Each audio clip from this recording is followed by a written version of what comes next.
fraqueza. A sua fraqueza, porque está desequilibrado. O ideal seria que ninguém soubesse qual é o nosso temperamento. Então significa que nós estamos equilibrados. Faz sentido. Tá explicado por que alguns são Quanto mais equilibrado eu for, mais dificuldade as pessoas vão ter de descobrir qual é o meu temperamento.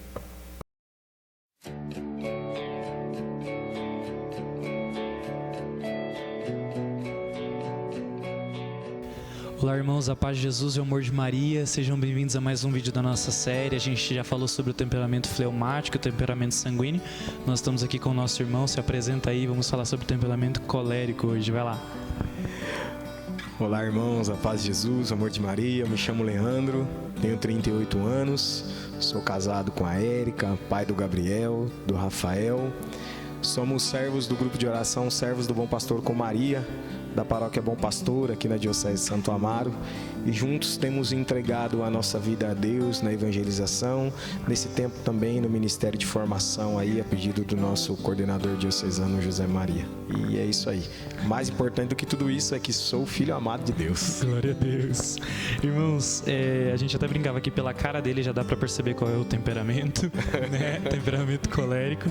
E, enfim, irmão, descreve para nós rapidamente aí, brevemente, o que é o temperamento colérico. Vai lá.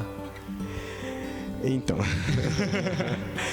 acho que bem importante, antes mesmo de falar do temperamento colérico ou qualquer outro temperamento, é que os irmãos entendam que é possível alcançar a santidade com qualquer tipo de temperamento.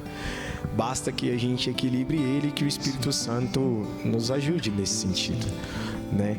Eu começo assim mesmo falando de 3 grandes santos da igreja que foram coléricos, e talvez isso já ajude um pouco a entender algumas características de uma pessoa colérica. Nós temos aí o apóstolo das gentes, né? O grande São Paulo, um santo completamente colérico, né? Ao ler as cartas de São Paulo, nós conseguimos rapidamente perceber. Costumamos assim, quando falamos dos temperamentos, dizer que São Paulo é um colérico puro sangue, né? Olha, genuinamente colérico, né? Temos ainda São Jerônimo, né? Que fez tudo o que fez pelas Sagradas Escrituras, graças ao seu temperamento colérico, né? Determinado, firme, forte. Imagine quanto não sofreu ele, o quanto ele não precisou se desgastar para fazer toda a tradução dos livros sagrados, né? E ainda São Francisco de Sales, né? O que dizer, né? Exatamente esse gesto que o Rony fez, porque os biógrafos dele, depois da morte, foram olhar ali os aposentos dele, e embaixo da mesa onde ele atendia as pessoas, haviam manchas de unha, arranhões. Arranhões, de tanto que ele se irava com as pessoas da qual ele estava atendendo. Então ele ia ali gastando a ira dele para que isso não transparecesse para as pessoas, né?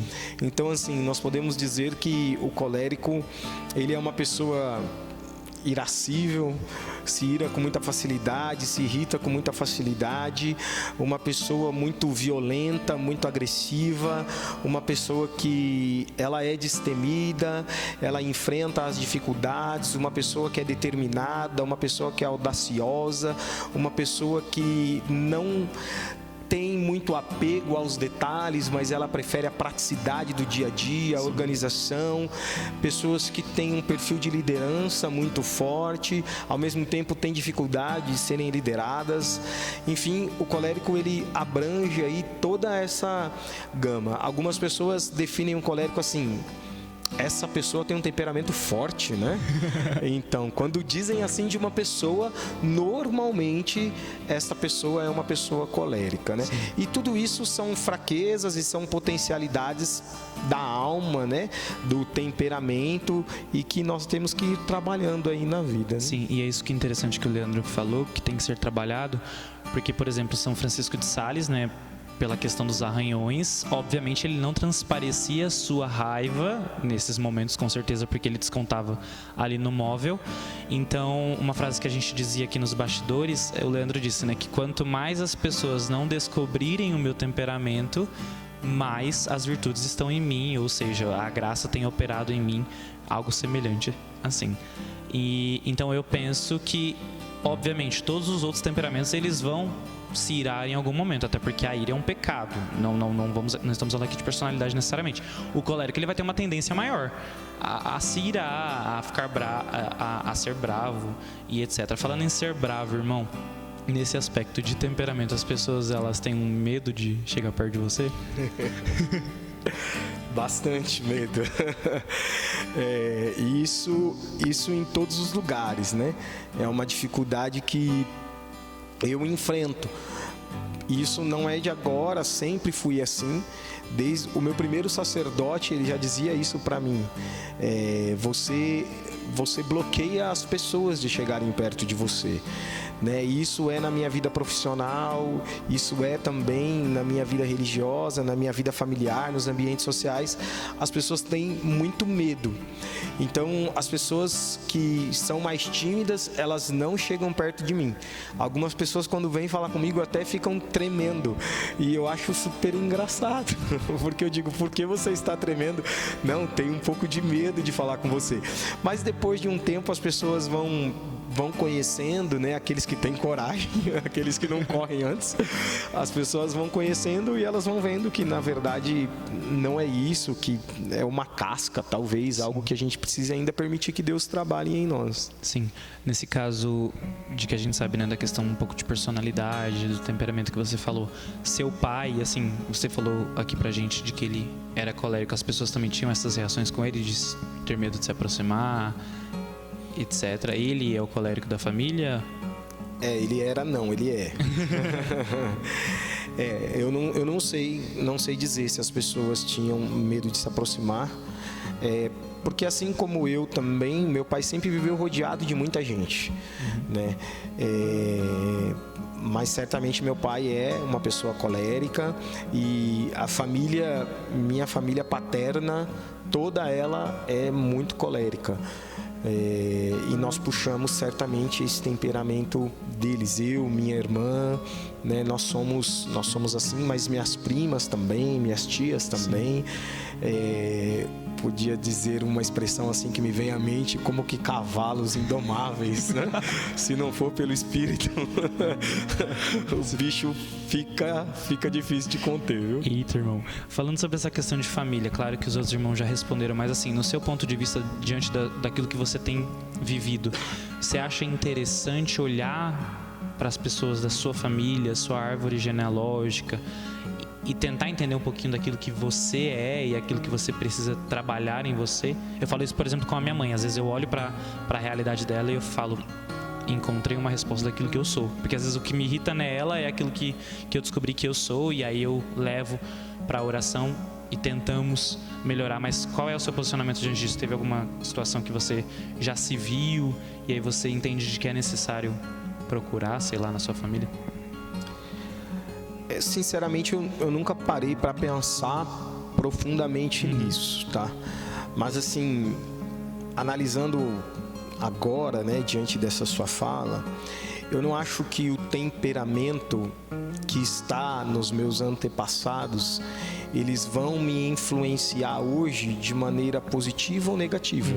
Porque como eu comecei dizendo, né, nenhum temperamento em si ele é positivo ou ele é negativo. Vai depender de como nós trabalhamos esses temperamentos. Até essa frase que eu disse antes, né? Quanto menos as pessoas enxergarem o meu temperamento em mim, significa que mais equilibrado eu estou. Quando nós olhamos para a figura do Cristo, que é a figura que é centrada, equilibrada, né, harmônica, nós podemos observar os 4 temperamentos em Cristo. Né? Quando lemos os evangelhos, nós conseguimos observar isso de forma muito, muito clara. Sim. E nós também devemos ser assim.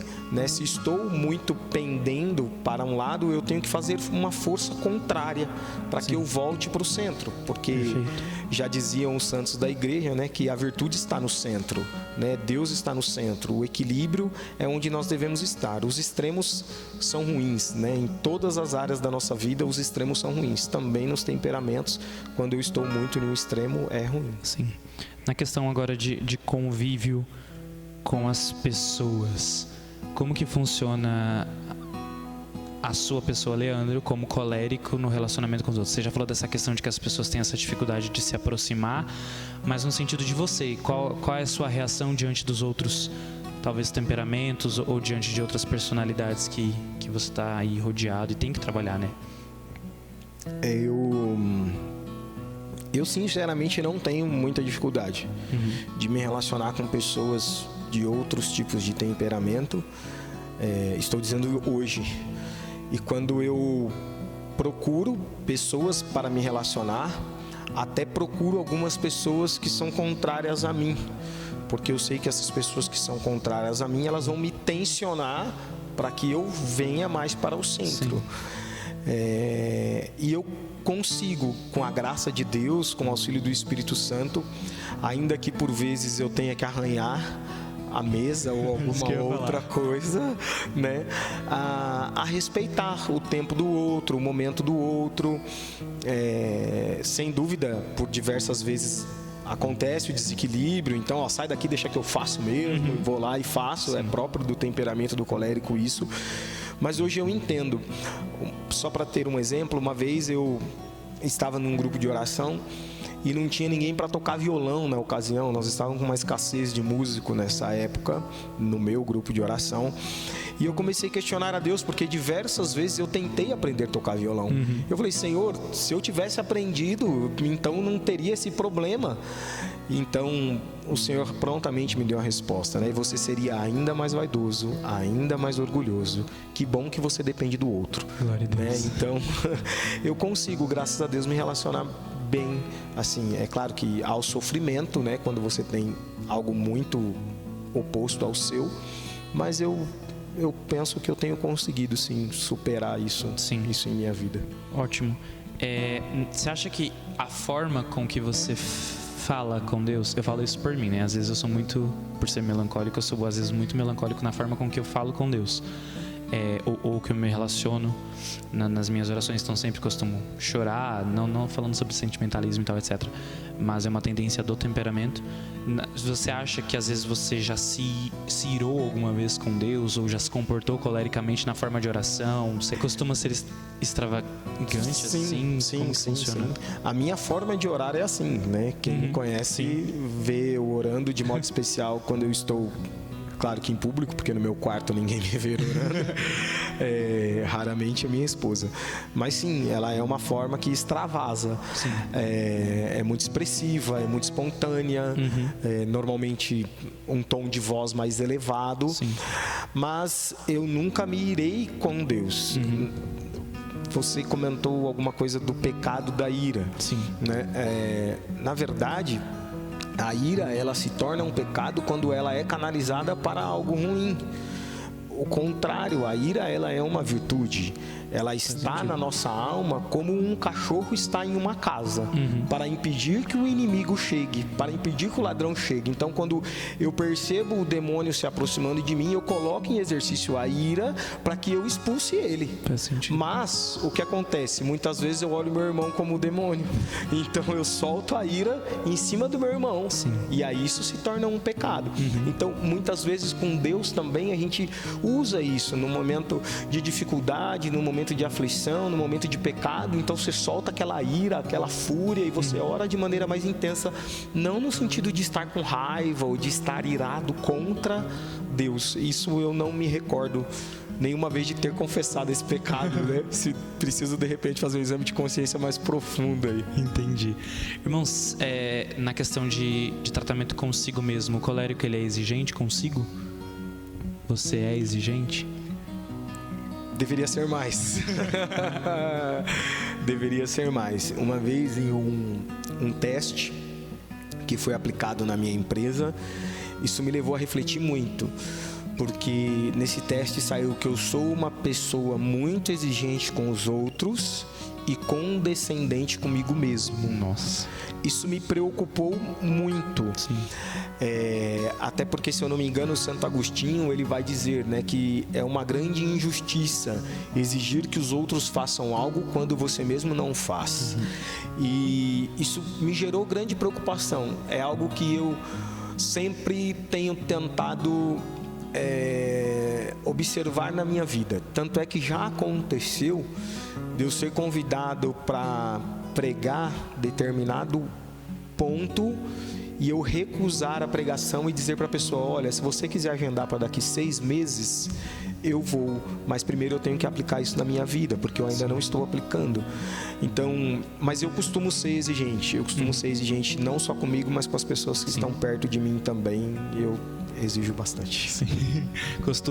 Você falou que tem a dificuldade de ser o colérico tem essa dificuldade de ser liderado por ser um excelente líder, né? Você acha que é porque existe de alguma forma o pensamento de que eu poderia fazer melhor, se fosse eu faria melhor, eu pensaria melhor? Claro que isso aí é mais a questão do orgulho, mas não sei se do temperamento colérico, não sei. Não, sem dúvida, né? O perigo da vaidade do colérico, ele é muito... Ele é mais pretensioso para ser. Ele é muito vaidoso. O colérico é muito vaidoso. E o pior ainda é que ele se torna vaidoso com pequenas coisas, né? Eu arrumo a cadeira ali de forma organizada, eu já fico envaidecido porque eu arrumei a cadeira de forma organizada, né?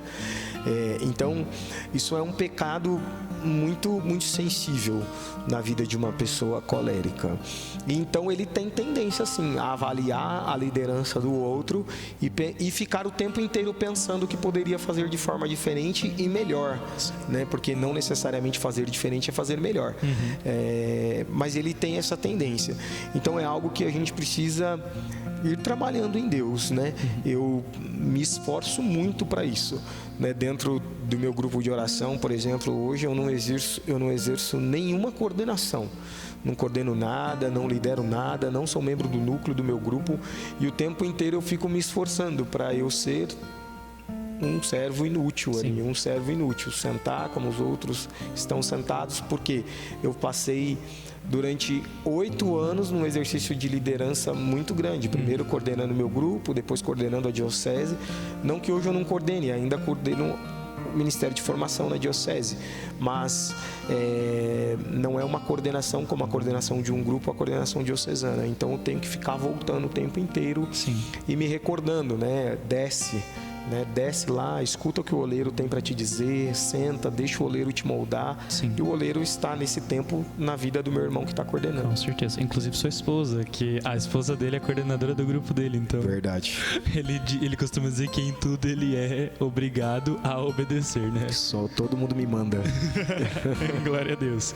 Irmãos, sobre a questão, você falou que as pessoas costumam, né, se afastar ou ter um certo medo, um certo receio, mas eu creio que existem pessoas que, como você dizia aqui nos bastidores, que falam: nossa, o Leandro é calmo. E nessa hora, certamente, a gente descobre que talvez seja a graça, né? A graça escondeu a fraqueza do seu temperamento. Você tem um testemunho, assim, breve de algo que aconteceu na sua vida, assim, que o seu temperamento te exigiria uma outra coisa e você encontrou o seu móvel ali e arranhou e, sei lá, não necessariamente só sobre a ira, mas, sei lá, sobre a questão da vaidade ou outra coisa? Irmão, milhares. Durante o meu tempo de coordenação à frente da diocese, tantos e tantos coordenadores chegaram para mim com situações que, olhando, eu logo rebateria com violência, com força e sem tentar compreender com a paixão do Cristo, né? Porque isso é uma tendência também do colérico, ser ditador, ser uma pessoa insensível. Achar que o outro está com frescura. Que o outro é fraco, mimimi. né? Que não sei o que. Isso é uma tendência do colérico. Mas durante a minha coordenação diocesana foram várias ocasiões onde diversos coordenadores chegaram para mim com diversas situações, e ali eu conseguia olhar no olho dele, eu conseguia amar, eu conseguia compreender. E depois de um tempo voltavam e falavam: olha, obrigado por aquele conselho, olha, agora as coisas estão assim, estão assados. Mas por dentro eu já tinha chutado o balde, eu já tinha quebrado tudo, eu já tinha, entendeu? Mas na hora, é a graça que vem em auxílio da nossa natureza, né? A graça que vem nos socorrer, de modo especial aquela graça transitória, né, que a gente sabe que ela vem em momentos pontuais, e a graça de Estado que está sobre a coordenação de qualquer homem que assume, né, um cajado dado por Deus, né? Então foram muitos assim, diversos e diversos. Poderia ficar falando aqui, dando nomes, inclusive, bastante tempo. Glória a Deus. Então eu creio que nesse aspecto que você disse, né, sempre pedir o auxílio das virtudes, né, óbvio, mas ali no testemunho que ele partilhou, a gente pode ver a questão de que ele foi exigido, sei lá, uma virtude da empatia, né, de se colocar no lugar dos outros, entender que talvez não fosse um mimimi, embora pra gente pareça que seja uma fraqueza do outro. Mas, assim, pra gente encerrar, o que você indicaria, assim, o que o colérico deve trabalhar, assim, nessa quaresma? Falando, não, eu preciso pedir a virtude, sei lá, além da empatia, alguma outra coisa, ou trabalhar alguma outra coisa, sei lá, compra um móvel para arranhar. O que ele deve fazer esses 40 dias, irmão? Então, eu acho que nós poderíamos indicar muitas coisas, né? Mas me preocupa quando eu abro muito um leque e de repente eu não consigo fechar nenhum deles. Sim. E isso é uma tendência do colérico, né? Por ele ser muito prático. Eu me lembro que uma vez eu, ainda mais jovem, né, eu fazendo algumas propostas de exercício quaresmal, então eu coloquei mais de 30 e poucos itens que eu deveria trabalhar, sabe? Nossa. E então cheguei no final da quaresma frustradíssimo, porque não trabalhei nenhum. Sim. Não trabalhei nenhum. Isso me gerou grande frustração. Mas certamente eu acho que pedir a Deus a graça, né, da têmpera, essa virtude que vem nos dar equilíbrio, essa virtude que nos vem dar controle sobre as nossas emoções, sejam elas de qual nível for. Então que possamos, assim, nessa quaresma mesmo, pedir isso para o Senhor, né? Que o Espírito Santo venha em auxílio da nossa fraqueza, nos dar a graça de sermos pessoas temperadas. E é interessante quando a gente usa a palavra temperada, porque nós podemos pensar assim na têmpera, quando fala apenas a têmpera, pensar na têmpera do vidro, né, que é um vidro temperado e tal, mas trazendo para algo mais simples, no tempero da comida, né? Não é algo salgado, não é algo sem sal, não é algo muito doce, nem algo sem doce, né? Então que Deus dê a graça nesse tempo de podermos nos tornar pessoas temperadas, né? Que a virtude da prudência ela venha transbordar em nossas vidas, né? E para isso até indico um livro. Vai lá. Quase não gosto de falar de livro, né? Tem um livro do Joseph Pieper que ele se chama Virtudes Fundamentais. Nesse livro, Joseph Pieper, ele trabalha tanto as virtudes teologais como as virtudes cardeais. Sim. As 7 virtudes, né? As 4 cardeais e as 3 teologais. Então, ele vem nos dar uma visão muito ampliada daquilo que são as virtudes em nossas vidas. Então que você possa, caso seja da vontade de Deus, trabalhar também com este livro na sua vida, que certamente vai te ajudar a entender muito melhor aí a questão do seu temperamento. Amém. Leandro, muito obrigado, viu? Deus abençoe. A gente quer pedir mesmo que você se esforce nessa quaresma para trabalhar tudo isso. Não faz uma lista maior do que você vai conseguir, mas a gente vai deixar aqui o link do livro do Amazon ou da livraria, de alguma livraria, com o nome do livro para você poder ver, né? Espero que seja barato, irmão, né? Glória a Deus. Não. E enfim, nós queremos agradecer a sua participação, que você possa indicar esse vídeo aí para os seus amigos que são coléricos, que não são coléricos, o que precisa ser trabalhado durante essa quaresma. E é isso. Muito obrigado, meu irmão. E quer falar alguma coisa? Eu agradeço aí a oportunidade, eu espero em Deus que possa te ajudar aí na sua caminhada e entenda, né, que ao indicar um vídeo para alguém, você não está dando uma indireta para a pessoa, como se fosse algo ruim, né? Não, como eu disse no começo, né, nenhum temperamento em si é bom ou ruim, e em todos os temperamentos é possível alcançar a santidade. Essa é a vontade de Deus ao teu respeito, seja santo. Amém, é isso.